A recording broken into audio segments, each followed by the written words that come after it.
Hello मेरे प्यारे साथियों, नमस्कार। स्वागत है आप सभी का आपके अपना प्यारा सा YouTube channel Vidya Vihar science coaching में। कैसे आप सभी लोग? आशा करता हूं सभी लोग ठीक होंगे। सो प्लीज हंसते रहिए, मुस्कुराते रहिए और खूब मन लगाकर पढ़ाई करते रहिए और हमारे इस चैनल से आप लोग जुड़े रहिए, ठीक है। वीडियो के अंत तक सभी लोग बने रहेंगे, ठीक है। आप लोग बीच में छोड़ देते हैं, इसलिए आप लोगों को ज्यादा समझ में नहीं आता है, ठीक है। आज की क्लास एकदम जबरदस्त होने वाला है बाबू। क्लास 10th वालों के लिए साइंस, ठीक है। टॉप 150 VVI लघु पद्य उत्तरीय प्रश्न याद रखिएगा। और यह प्रश्न आपको हम गारंटी देते हैं कि 101%, ठीक है, परीक्षा में आने की चांसेस। प्रत्येक पार्ट में हम 10-10 प्रश्न को सोल्यूशन करके बताएंगे और टोटल आपका 15 पार्ट होंगे, ठीक है। एग्जाम से पहले आपका ये खत्म हो जाएगा। आप लोग वीडियो के अंत तक बने रहिए और यदि वीडियो पसंद आएगा तो एक बार लाइक शेयर अपने दोस्तों तक जरूर करें, ठीक है। और जो बच्चे नए आए हैं इस चैनल पर तो एक बार चैनल को सब्सक्राइब जरूर कर दे, ठीक है। चलिए क्लास स्टार्ट करते हैं। यदि आप लोगों को पीडीएफ लेना है तो इस नंबर पे कांटेक्ट कर सकते हैं 9798519639। रिजल्ट का मतलब होता है वो विद्या विहार साइंस कोचिंग, याद रखिएगा, ठीक है। प्रत्येक वर्ष यहाँ से रिजल्ट बहुत ही बेहतरीन बनता है। आप लोग वीडियो के अंत तक सभी लोग बने रहिए, ठीक है। चलिए फर्स्ट क्वेश्चन है बाबू, किसी कुंडली में विद्युत धारा प्रेरित करने के विभिन्न ढंग स्पष्ट कीजिए। किसी कुंडली में विद्युत धारा प्रेरित करने के विभिन्न ढंग स्पष्ट कीजिए। आंसर लिखना है, किसी कुंडली में विद्युत धारा प्रेरित करने के विभिन्न ढंग इस प्रकार से हम। पहली बात क्या, किसी कुंडली में यदि विद्युत धारा हम प्रेरित करेंगे तो पहला तरीका क्या है कि चुंबक एवं कुंडली के बीच आपेक्षिक गति उत्पन्न करके तभी किसी कुंडली में विद्युत धारा उत्पन्न हो सकता है, याद रखिएगा। दूसरा पॉइंट यह है, धारावाही चालक एवं कुंडली के बीच आपेक्षिक गति उत्पन्न करके।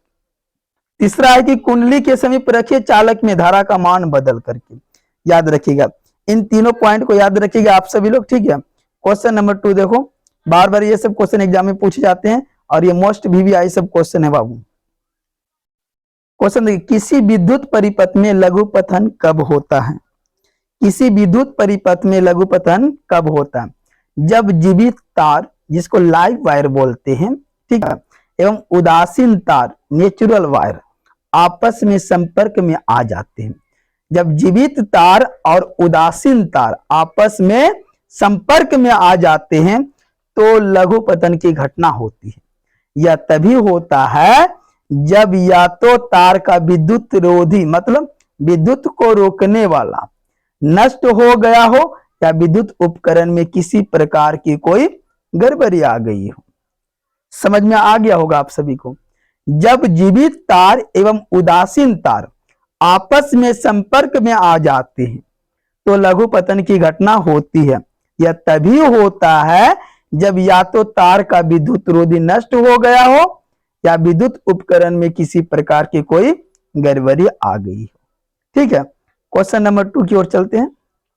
मोस्ट VVI क्वेश्चन और ये कई बार आपके एग्जाम में पूछा गया प्रश्न है। द्विविस्थापन अभिक्रिया किसे कहते हैं? द्विविस्थापन अभिक्रिया किसे कहते हैं? जब दो यौगिक अपने आयनों की अदला बदली करके दो नए यौगिकों का निर्माण करता है। जब दो यौगिक अपने आयनों की अदला बदली करके दो नए यौगिकों का निर्माण करता है तब उसे द्विविस्थापन अभिक्रिया कहते हैं। और याद रखिएगा, द्विविस्थापन अभिक्रिया को उभय विस्थापन अभिक्रिया भी कहा जाता है, ठीक है। द्विविस्थापन अभिक्रिया को उभय विस्थापन अभिक्रिया भी कहा जाता है। समझ में आ गया आप सभी को? एक बार वीडियो को एकदम शेयर कीजिए जम के बाबू सभी लोग। कमेंट में आप लोग बताइए कि वीडियो कैसा लगा, ठीक है। क्वेश्चन नंबर 4 है और ध्यान से देखिएगा, समझिएगा। बायोलॉजी का क्वेश्चन है बाबू। मेंडलीफ ने अपने आवर्त सारणी तैयार करने के लिए कौन सा मापदंड अपनाया था? मेंडलीफ ने अपनी आवर्त सारणी तैयार करने के लिए कौन सा मापदंड अपनाया था? तो मेंडलीफ ने अपनी आवर्त सारणी तैयार करने के लिए निम्नलिखित मापदंड अपनाया था। पहला क्या, मेंडलीफ ने पहले आवर्त सारणी को तैयार करने के लिए कहा कि जितने भी तत्व है उनके जो परमाणु द्रव्यमान है उसको बढ़ते हुए क्रम में सजाना है। जो भी तत्व है और उनके जो परमाणु द्रव्यमान है उसको बढ़ते हुए क्रम में सजाना है।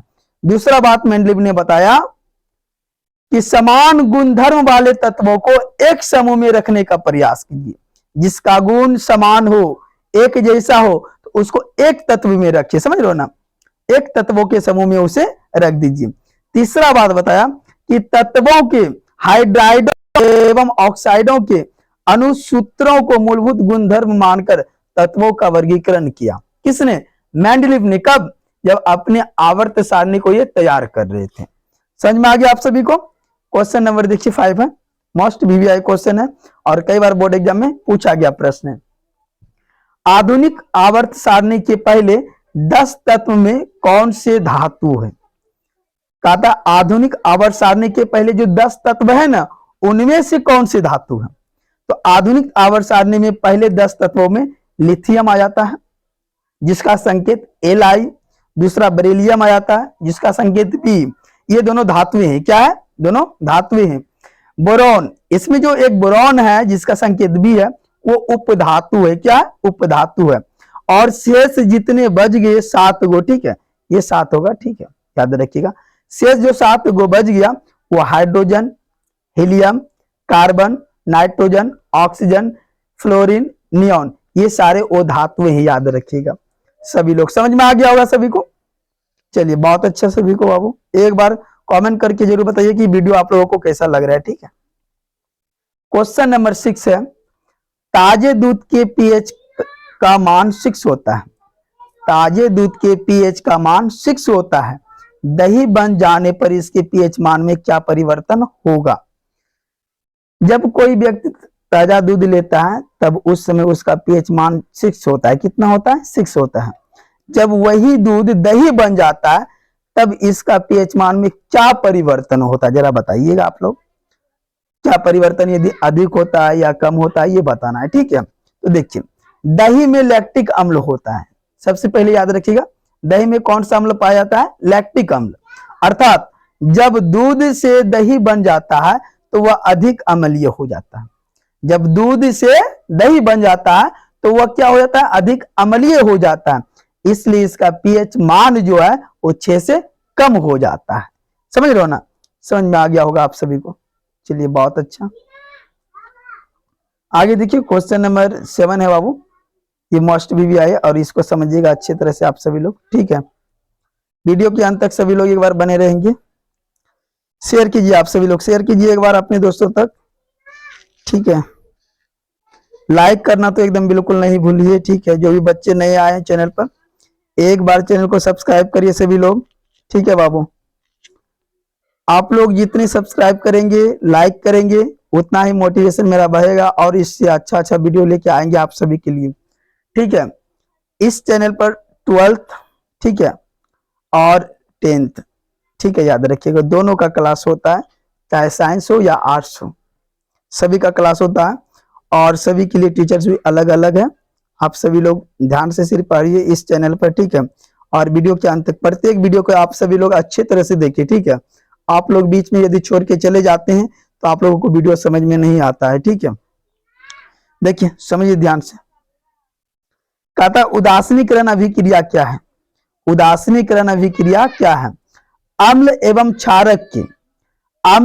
क्षारक के अभिक्रिया के फलस्वरूप लवण एवं जल बनता है। जब हम अम्ल की बात करेंगे बाबू, ये हो गया अम्ल और ये हो गया क्षारक। ध्यान से देखिएगा सभी लोग रिएक्शन को, अम्ल और क्षारक, ठीक है।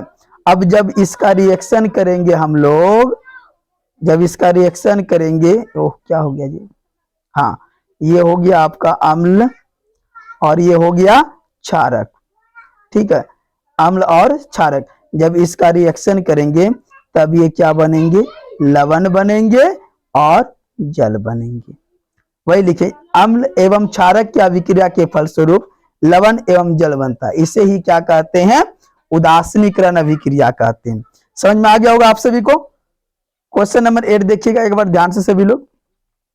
शुष्क हाइड्रोक्लोरिक गैस शुष्क लिटमस पत्र का रंग क्यों नहीं बदलती है? शुष्क हाइड्रोक्लोरिक गैस शुष्क लिटमस पत्र का रंग क्यों नहीं बदलती है?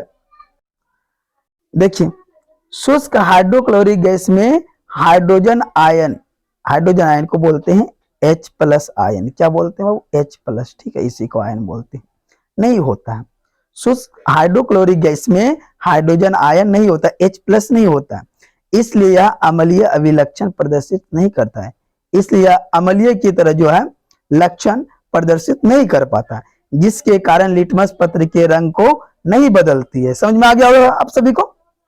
शुष्क हाइड्रोक्लोरिक गैस में हाइड्रोजन आयन नहीं होता है, इसलिए यह अम्लीय अभिलक्षण प्रदर्शित नहीं करती है, जिसके कारण लिटमस पत्र के रंग को नहीं बदलती है। क्वेश्चन नंबर 9 है, देखिएगा। गोलीय दर्पण क्या है या कितने प्रकार का होता है? गोलीय दर्पण क्या है या कितने प्रकार का होता है? गोलीय दर्पण देखिए ध्यान से, जिस दर्पण की परावर्तक सतह किसी खोखले गोले का एक भाग हो, जिस दर्पण की परावर्तक सतह किसी खोखले गोले का एक भाग हो, उसे गोलीय दर्पण कहते हैं या गोलीय दर्पण कहलाता है। समझ लिए? देखिए समझाते हैं आप सभी को। यह एक हमने दर्पण बना लिया, वो ध्यान से अच्छे से बनाते हैं, ध्यान से देखिएगा सभी लोग एक बार, ठीक है। ये हमने एक दर्पण बना लेंगे इस प्रकार से, ठीक है बाबू, और इसके जो ऊपरी जो कलई किए रहेंगे ना इस प्रकार से, और इसके अंदर एक कलई, तो इसको हम बोलेंगे अवतल दर्पण, ठीक है, अवतल दर्पण हो जाएगा, और ये हो जाएगा उत्तल दर्पण। तो याद रखिएगा, उत्तल दर्पण में अंदर में कलई क्या रहता है और अवतल दर्पण में बाहर में कलई क्या रहता है। तो आगे कहता है कि यह कितने प्रकार के होते हैं? कौन? गोलीय दर्पण कितने प्रकार के होते हैं? तो लिखना है, स्टार में लिख दीजिएगा आप सभी लोग कि यह 2 प्रकार के होते हैं। कितने प्रकार का? 2 प्रकार के, ठीक है। कौन कौन? एक हो गया उत्तल बाबू और दूसरा हो गया अवतल। याद रखिएगा, उत्तल और अवतल। गोलीय दर्पण कितने प्रकार के? 2 प्रकार के, एक उत्तल और दूसरा अवतल। यदि दर्पण पूछेगा कि दर्पण कितने प्रकार का, तो 2 प्रकार का, एक समतल और दूसरा गोलीय। क्वेश्चन नंबर देखिए 10, मोस्ट VVI क्वेश्चन है, और ये कई बार बोर्ड एग्जाम में पूछा गया प्रश्न है बाबू, ठीक है। आप लोग इसको तो एकदम बिल्कुल नहीं छोड़ना है, और याद रखिएगा इस क्वेश्चन का आंसर आपको जिस प्रकार से याद हो तो आप उसे ही याद रखिए बेहतरीन तरीके से, या इसे भी याद कर सकते हो। वास्तविक प्रतिबिंब क्या है? जब किसी बिंदु वस्तु से आ रही प्रकाश की किरणें, जब किसी बिंदु वस्तु से आ रही प्रकाश की किरणें परावर्तन या अपवर्तन के बाद, परावर्तन या अपवर्तन के बाद एक बिंदु पर संश्रित होती है, तो वह बिंदु उस बिंदु वस्तु का वास्तविक प्रतिबिंब कहलाता है। समझ लिया आप सभी लोग? और वास्तविक प्रतिबिंब को पर्दे पर प्राप्त नहीं किया जा सकता है, ठीक है, याद रखिएगा। चलिए, आप लोगों को वीडियो आज के अच्छा लगा होगा, ठीक है, एक बार आप लोग कमेंट करके बता दीजिएगा। मिलते हैं नेक्स्ट क्लास में, तब तक के लिए धन्यवाद आप सभी को।